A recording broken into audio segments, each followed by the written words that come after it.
وہ علم جس کو قیامت کے دن جہنم میں پھینک دیا جائے گا۔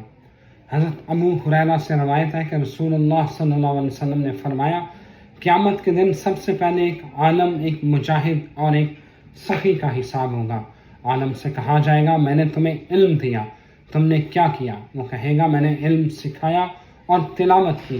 اللہ فرمائے گا، تم نے یہ سب اس لیے کیا تاکہ لوگ تمہیں عالم کہیں، اور وہ کہہ چکے۔ پھر اسے جہنم میں ڈال دیا جائے گا۔ مجاہد سے پوچھا جائے گا، میں نے تمہیں طاقت دی، تم نے کیا کیا؟ وہ کہے گا، میں نے تیری راہ میں جہاد کیا۔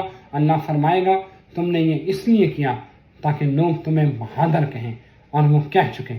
پھر اسے بھی جہنم میں ڈال دیا جائے گا۔ پھر باری آئے گی سخی سے، اس سے پوچھا جائے گا کہ میں نے تمہیں مال دیا، تم نے کیا کیا؟ وہ کہے گا، میں نے تیری راہ میں خرچ کیا۔ اللہ فرمائے گا، تم نے یہ اس لیے خرچ کیا کہ لوگ تمہیں سخی کہیں۔ ناظرین، یہ تینوں لوگ اللہ تعالیٰ جہنم میں ڈال دے گا۔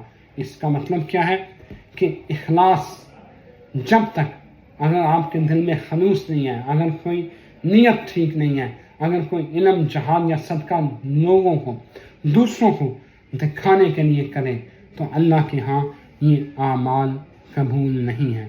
یہ تمام لوگ جہنم کا ایندھن بنیں گے۔